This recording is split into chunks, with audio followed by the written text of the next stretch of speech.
Shalom, hermanos y amigos, estamos en el jueves de la sexta semana del tiempo ordinario. La palabra de Dios nos viene hoy por el Evangelio según San Marcos, capítulo 8, versículos del 27 al 33. Salió Jesús con sus discípulos hacia los poblados de la región de Cesarea de Filipo, y por el camino hizo esta pregunta a sus discípulos: ¿Quién dice la gente que soy yo? Ellos le respondieron: unos que Juan el Bautista, otros que Elías, otros que uno de los profetas. Él les preguntó: ¿pero ustedes, quién dicen que soy yo? Pedro le contestó: tú eres el Cristo. Entonces les ordenó enérgicamente que a nadie hablaran acerca de él. Jesús comenzó a enseñarles que el Hijo del Hombre debía sufrir mucho y ser reprobado por los ancianos, los sumos sacerdotes y los escribas, que le matarían y que resucitaría a los 3 días. Hablaba de esto abiertamente. Pedro se lo llevó aparte y se puso a reprenderle. Pero él, volviéndose y mirando a sus discípulos, reprendió a Pedro diciendo: quítate de mi vista, Satanás, porque tus pensamientos no son los de Dios, sino los de los hombres.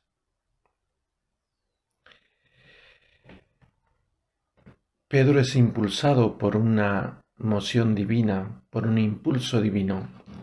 Es el Espíritu Santo el que habla por medio de él para confesar abiertamente: tú eres el Mesías, porque Jesús es el Mesías.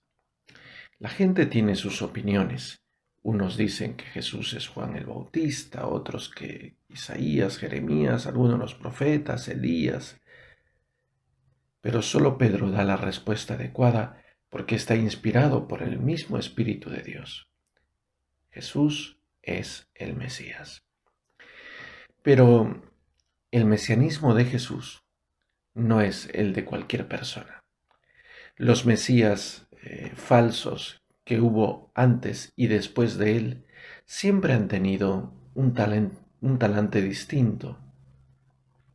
Han sido personajes guerreros, personajes que todo lo solucionaban desde el aspecto político, desde el aspecto, diríamos, también de ejércitos, de luchas y de batallas, con la consecución del poder, etc.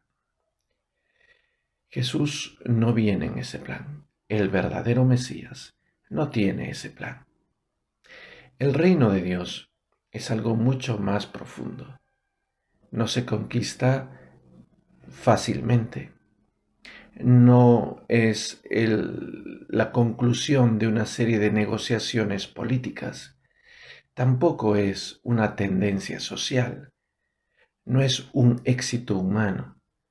El reino de Dios tiene otras características más profundas porque es verdaderamente de Dios y supera toda previsión humana. Por eso es que Jesús reprende severamente a Pedro al final, cuando Pedro se escandaliza de que Jesús tiene que sufrir tanto, dice, ¿no? Y entonces Pedro es reprendido por el Señor y le dice esta frase tan fuerte: quítate de mi vista, Satanás, porque tus pensamientos no son los de Dios, sino los de los hombres.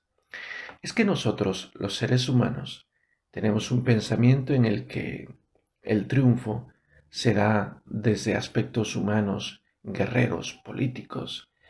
El triunfo lo tiene aquel que consigue el poder, que consigue reinar en castillos, que consigue que todo le vaya bien, que la gente le acepte y le aplauda. Jesús, el verdadero Mesías, no tendrá un triunfo así, como tampoco lo tendrá la Iglesia. La Iglesia triunfará de sus enemigos al final de los tiempos, pero no será un triunfo político-social, será un triunfo en Dios. Como también les ha sucedido a los santos, que fueron glorificados después de sufrir mucho, humanamente hablando. Cuidémonos de esa mentalidad meramente humana, que es totalmente opuesta a la mentalidad de Dios. Cuidémonos de concluir que los triunfos de Dios deben ser al estilo humano. No, generalmente esas cosas son falsas, esos mesías son falsos. Que el Señor nos ayude a interpretar bien la dureza del camino y también a tener esperanza en la victoria final, pero según Dios. Que así sea. Soy Fray Israel de Niño Jesús de la comunidad monástica Siervos de la Reina de la Paz. Que el Señor Todopoderoso te bendiga y te guarde en el nombre del Padre, y del Hijo, y del Espíritu Santo. Amén. Que tengas un feliz y bendecido jueves eucarístico y sacerdotal. Hasta mañana.